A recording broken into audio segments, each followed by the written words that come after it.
So thank you, John. It's a great pleasure to be able to be here with you and speak to you in this place, of all places.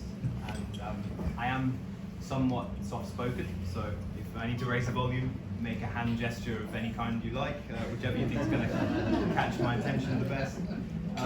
You got your first gesture over Yes, there. okay, thank you. So it's a dangerous thing to ask someone to talk about their PhD. It's very easy to get them to start and difficult to get them to stop talking about it. But I promise this will not go on too long. This isn't the thesis. It's much longer than this, and I'm not reading from it. I'm going to talk to you about it in a way that hopefully makes sense to you. So I've been a member maybe for 7 or 8 years, which to some of you might sound like a long time, and to some of you sounds like no time at all. Society is just slightly older than me, which is strange, but we're all very fortunate to have this group and to have people with whom we can share our convivial interest in Oscar Wilde. And we're also very fortunate to live in a time in history where we have access to two amazing biographies in particular. There are many, but two that deserve to be on everybody's shelf, which are Richard Ellman's Oscar Wilde and Matthew Sturgis's Oscar Alive. They are at our fingertips, but they are also the latest work. They're not the final work, and they're also part of a chain of work that has been going on for a long time. I don't want to go through all of those books, and I can't hope to even do that in my PhD. It's a thankless task to try to cover them all. But I'm going to tell you about some of them today. In particular, those between 1900 and 1954. 1954 being the year of Wilde's centenary birth. As you might already know, Wilde took a dim view of biography, at least the Victorian kind of biography. He wasn't a fan of the 3-volume novel, nor was he a fan of the multi-volume Life. In the Critic as Artist, his essay, the interlocutor Gilbert accuses the authors that dredge up every detail about their subject of being the body snatchers of literature. For Wilde, that vulgar dissection of the subject, quote, adds to death itself a new terror. Although at the time he was writing that, he had quite a lot of skeletons in his own closet that he was hoping perhaps wouldn't come up to light. But had he known the amount of biographical work that would be written after he died, he probably would have died in, petrified, if that was to be taken literally. And as you'll see on the program, I don't have a slideshow, but I do have a rogues gallery of a few major figures of Wilde biography in the early 20th century. They all look distinguished. They were not all distinguished, but they're interesting, I think, or I hope to make you see that there's something interesting about them. Inside the program, you'll also see Wilde's quote on Biographers, which is that every great man nowadays has his disciples, and it's always Judas who writes the biography. The biographer is some kind of betraying Judas figure, and it transpired that there were quite a large number of Judases among Wilde's disciples, and also the general public as well, who wanted to cash in on Wilde's life story. But he also wrote in A Few Maxims for the Instruction of the Overeducated in 1894, one of his last works. Even the disciple has his uses. He stands behind one's throne, and at the moment of one's triumph whispers in one's ear that after all, one is immortal. Wilde's immortality, or at least his posthumous life, such as we enjoy, has been assured in part by this chain of biography that was written about him and the continual telling of his life story. So, if Wilde wasn't in favour of biography, and especially in a world where we have access to Ellman and Sturgis, why should we bother with any of these older biographers? I don't think we necessarily should. They are a fit subject for scholarship, I believe, but not everybody needs a copy of Robert Sherard's The Life of Oscar Wilde from 1906. It's inaccurate. Many of these books are inaccurate. It's outdated. Many of these books are outdated. Pretty much all of them are hopelessly biased. So what's not to like about them? fascinating for those reasons alone. And didn't someone once quip that style is more important than sincerity? And in many ways, that unreliability, the vested interests, and all of the oddness of these books is what makes them entertaining and worth thinking about. For example, in a later book on Wilde, Sherard wrote many books on Wilde, perhaps too many, he tells a self-aggrandizing story about how he was attempting to solicit funds to help Wilde in his hardship. He went to visit Sarah Bernhardt, the actress, who had agreed to buy the rights to Wilde's play Salome. But according to Sherard, when he got there to her house, she refused to cough up the money. And as he was standing in the room, witnessing her double-crossing as he saw it, in her famous menagerie, she had many animals inside her house. He recalls, and I use the word advisedly, recalls how, as she was telling him politely that she wouldn't be giving him money, an ape in the corner over her shoulder winked a deliberate eye and smacked his posterior. It's hard not to think of that scene now every time someone mentions Sarah Bernhardt. And it's not a phrase that I ever thought I would be saying in the context of Oscar Wilde. Or is it? I'm not sure. But at least not about the menagerie. And what's more, these biographies represent something that all of us, I think, can understand. It's a subject that we love in some way, that we admire, that we're interested in. And all of these biographers shared that interest. They constitute a history that we're all now a shared part of, just by perhaps being here or being a member. And Sherard, as I said, couldn't help but go on writing about Wilde for the rest of his life. He spent actually longer writing about Wilde than he did knowing him in the end. We didn't really know that well, unfortunately. He would have undoubtedly been a frequent contributor to the Wildean, although I'm not sure his work would have always been of sufficient scholarly merit to be admitted. So there's too much for me to hope to cover, so I will instead focus on the titles of these books, because the titles illustrate the nature and variety. They tell us something about them. Take, for example, Oscar A Life by Matthew Sturgis. It's first name terms. It's intimate, it's close. He's someone known to us. It gestures towards Wilde's own remark that in the future his friends would know him simply as Oscar, rather than Wilde. It's also a life, not the life of Oscar Wilde, implying it's just one interpretation among many possible versions, postmodern in its acknowledgement that there's no such thing as the real account. It's a biographer's mirage to think that you can get to the truth of someone's life. The titles also reveal this historical story of how things have changed over time. You'll see on the program Boris Brasol, or Brasol, I'm not sure. He was a Russian, white, not red, in that period of time. And in his case, I have to confess, I don't know all that much about him. That's one of the interesting things about this area. Most of these people are not well known. Their subject is known by everybody, but the authors themselves are obscure. But why was his biography published as Oscar Wilde, the man, the artist, the martyr in the United States, but Oscar Wilde, the man, the artist in London? Was it deemed insensitive to refer to him as a martyr at the expense of the British legal system or the British reading public? Would the American audience accept Wilde more readily in his roundness? Was it to Brasol's liking? Did he agree to have the title changed? Was he happy about it? There's almost certainly a story to some of these things that we don't really know about that deserves to be uncovered and explored. The main focus of my own research was Sherard, who's in the top left. He was Wilde's stalwart friend. I hesitate to say he's the kind of friend we would all like to have. He was overbearing and a little bit too much. But he did write about Wilde and helped to ensure that people continued to talk about him. His first work came in 1902, and its title was Oscar Wilde, The Story of an Unhappy Friendship.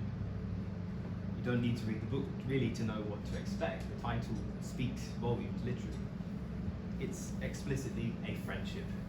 There was nothing more than friendship going on. I'm Wilde's friend, only don't expect anything else in this book. And although it's called Oscar Wilde, it's firmly really about Sherard. Sherard's friendship with Wilde. Wilde as Sherard knew. It's more like a memoir than a biography.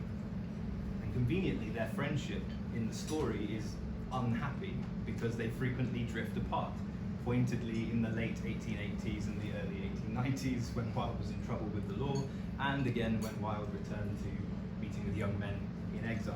Sherard was conveniently absent from those times. His next work, though, almost reverses this. The book I mentioned before, his actual biography of Wilde, The Life of Oscar Wilde, the title is very ambitious. He's going to tell you everything about Wilde that you need to know. Of course he doesn't.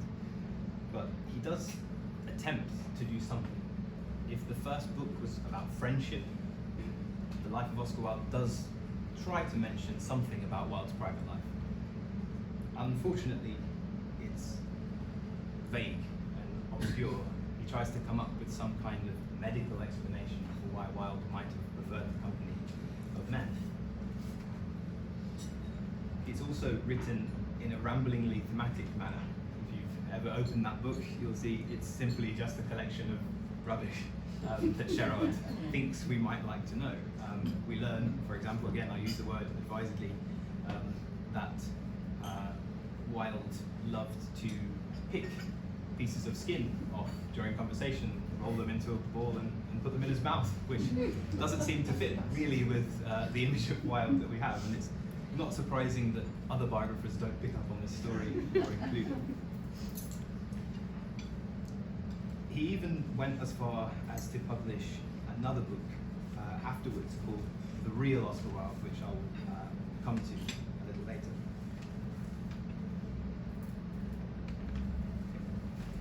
I'll return just for a second to this idea of the medical explanation.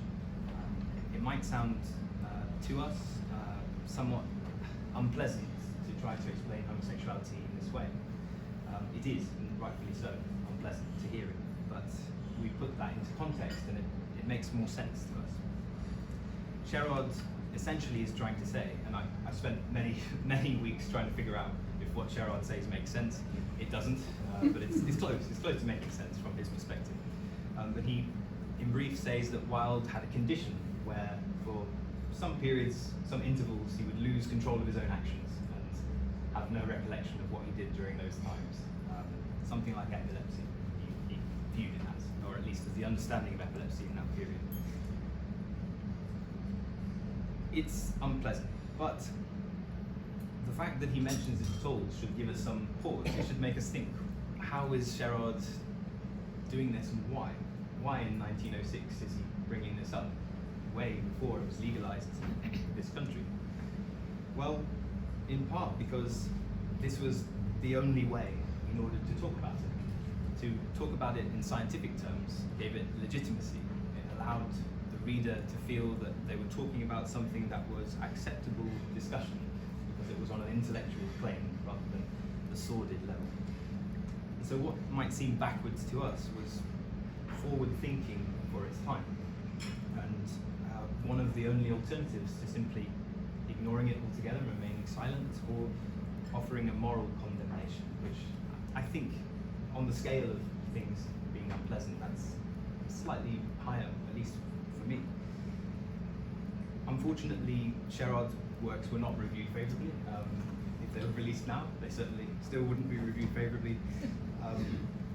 But what's interesting about the reviews is that they dislike the fact that Sherard brings up the sexuality question, the thing that Wilde is known for now, perhaps. People who've never read his work know of him as a figure in the history of homosexuality or the legalization of same-sex relationships. The Daily Mirror said that, quote, literary biographers might be divided into two classes: those who disgust one with their subjects by monotonous adulation, and those who revolt one by insisting on the ugly side of their friends' characters, by which they meant his private life. Actually, Sherard falls into both of those categories because it's an adulation extraordinaire. Percival Pollard, who was a critic and a translator, also said of the life that little else could be said in its favour except that it's the first biography of Wilde, which was quite snide. And he also said that he disliked the idea of Wilde and his life as being simply a prologue to a crime against society. But many biographies published today treat Wilde's life in almost that manner. builds up to the great climax of the trial. It builds up to Wilde's martyrdom, such as you might see it.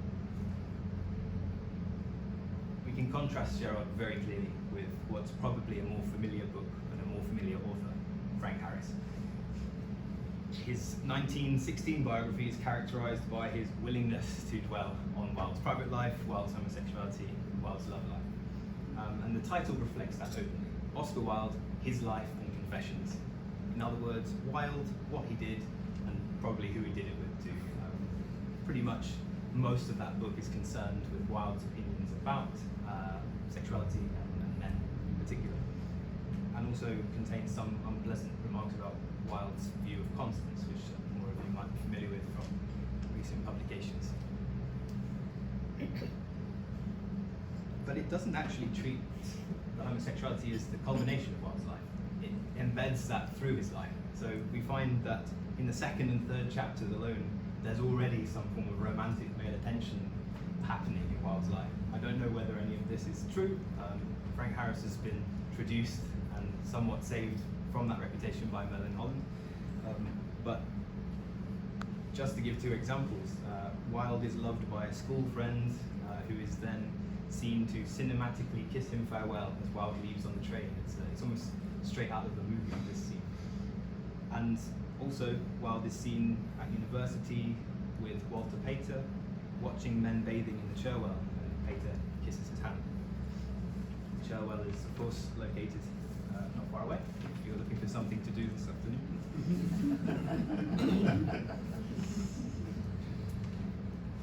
Harris even actually has Wilde justify his sexuality in the book, which is unthinkable for Sherard. It's not something he would have dared to put into print or even perhaps wanted to. Harris makes him speak of his desires in the same way that Wilde famously did in the courtroom, and places this into a private scenario. It's in the manner of a kind of soliloquy. And although Harris has a tendency to stretch or strain our credulity by how much he can remember of Wilde's exact conversation and the exact words that passed between them years before, this is obviously completely different to Sherard's work. And we could ask here, who is the Judas amongst these two people? Who is the Judas from Wilde's perspective? Sherard, the denier of Wilde's sexuality, the obscurantist, or Harris, the scandalmonger, the person who's dealing in mostly gossip and fantasy? I'm not sure I can answer that question, but it's worth thinking about. What did Wilde really mean when he mentioned this idea of the Judas as the biographer? You're probably already thinking, except maybe John, that Bosie is perhaps the closest to Wilde's definition of a Judas figure, perhaps. And certainly his first book on Wilde, Oscar Wilde and Myself, from 1914, is a betrayal would be a good word to describe it. He denies all of the intimacy between the two of them, and it's completely inaccurate, and we know it to be inaccurate from that perspective. There are other things in there that are better, but the way it handles the relationship is obviously misleading.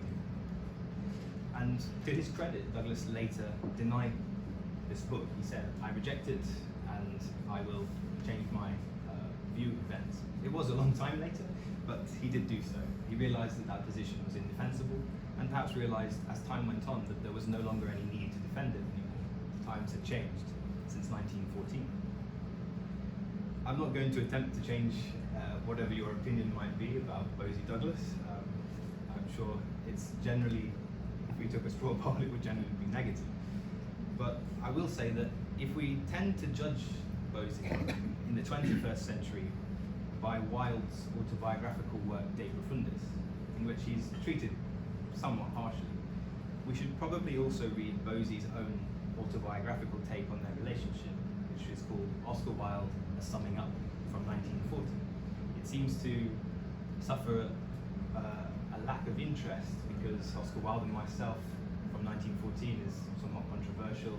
It's easier to fit into our preconceived idea of Bosie being a bad character.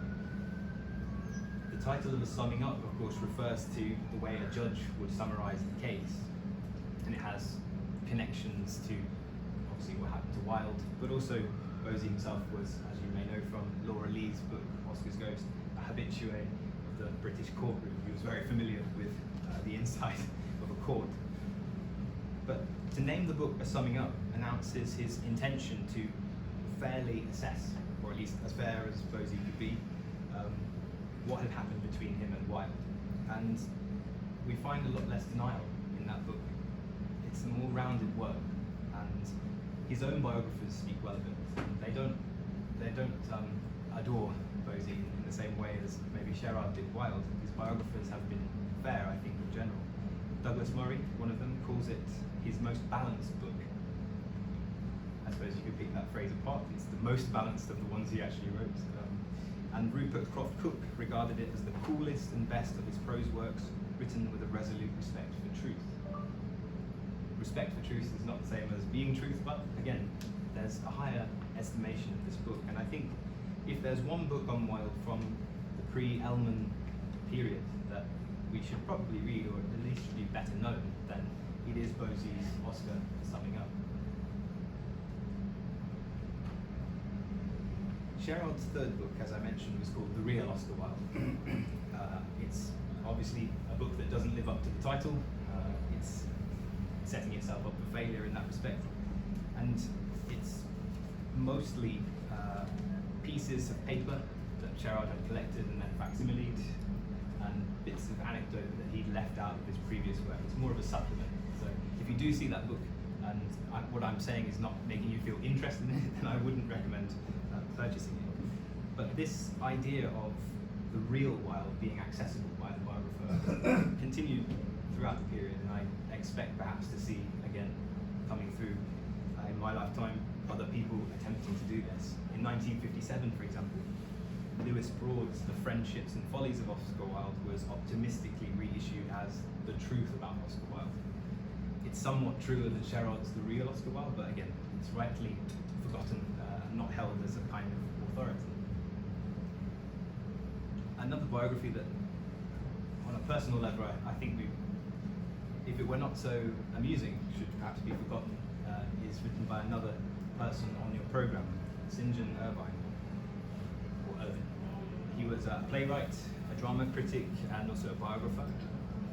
His life was quite interesting. He went from being a supporter of Home Rule in Ireland, who attacked Edward Carson in a book on the Ulster Movement, to actually becoming a unionist himself, and then following in Carson's footsteps in a weird way by actually undertaking a withering analysis of Oscar Wilde, which he published in 1951. He rebukes Wilde's conduct, particularly his sexuality, and it's an unpleasant read in that respect. And I think, although I may be permitted to say that he almost becomes amusingly homophobic in the way that he just is so effusive and searching for such bizarre language to try to describe and to denigrate Wilde's coterie. He goes as far as to call Robert Ross a furtive pussycat, which, you know, it's a very strange set of choices of words, and it contains that bizarre paradox of claiming to dislike something so much that you spend quite a lot of time trying to find the perfect words to describe it to yourself. It's a vulgar ad hominem approach laced with poisonous language.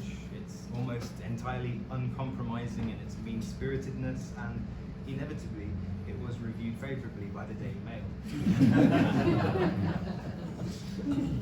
And this all reads like a Judas. It sounds like the book of a Judas, but Ervine was not a disciple. He was anything but a disciple. So perhaps Wilde was wrong in that respect. Maybe the Judases are people that truly dislike him. And the book itself is called Oscar Wilde, A Present Time Appraisal.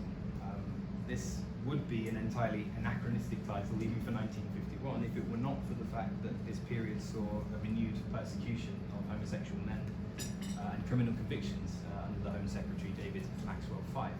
Sort of a last resurgence of that kind of behaviour on the part of the government before the legalisation in the subsequent decade. But the reviewers picked up on how silly this title might be. Frances Winmore, who was another biographer of Wilde, whose book you may know, Oscar Wilde in the Yellow 90s, she puts it perfectly in a very fair-minded review of what is a very unfair book for the New York Times. She said that the author reveals himself as intolerant as were the courts of 1895. And in the TLS, Paul Dinenage observes that the author warms to the task of levelling his man down with a vehemence that could have been seasonable just over half a century ago. The present time feels very, very Victorian. If Harris's biography then was for the reader who wants to know about Wilde's private life, wants to know the gossip, wants to know the details, Sherard's biography maybe was more to the taste of the average reader who's interested in Wilde, maybe his works, or was just simply a little bit prudish. St. John Ervine's biography of Wilde may be said to serve a very, very precise niche audience.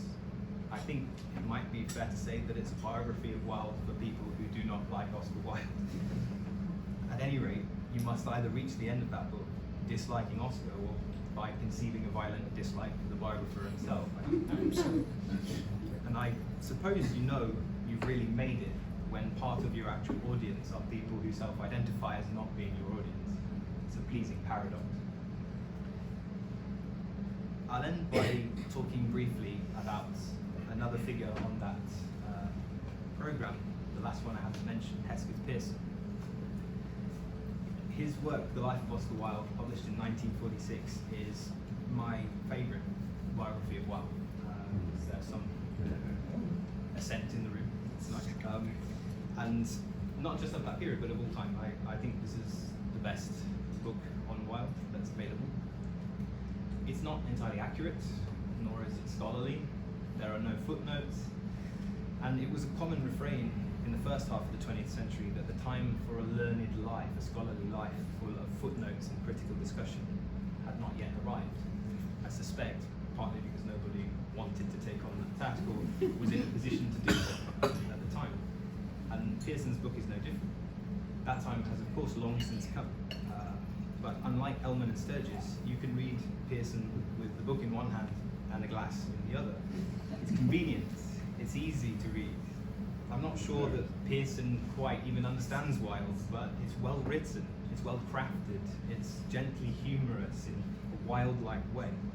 And its place in Wilde's afterlife from a historical perspective is already secure because it came in 1946, it's a historical moment, it's part of a flurry of Wilde-related work ranging from Hyde's book on the trials to Vivian Holland's Son of Oscar Wilde.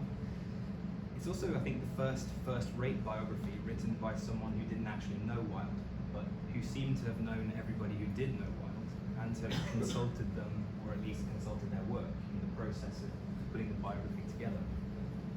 Maybe it's the sense of that so close yet so far that Pearson had that lends the book what I felt when I first read it, which is that the magic of biography, the ability to simultaneously make you feel that you know the subject in however small a way, that you have managed to reach them through reading the book, and at the same time as that to feel the real pain of disappointment that you never will perhaps meet that person, that you never will know them. And I think in the case of Wilde, I trust at least that that is a feeling that all of us have had before in one form or another. And strange as this phrase would sound outside of the context of this talk, I hope it means that there will be yet more Judases to come in the future. And thank you very much.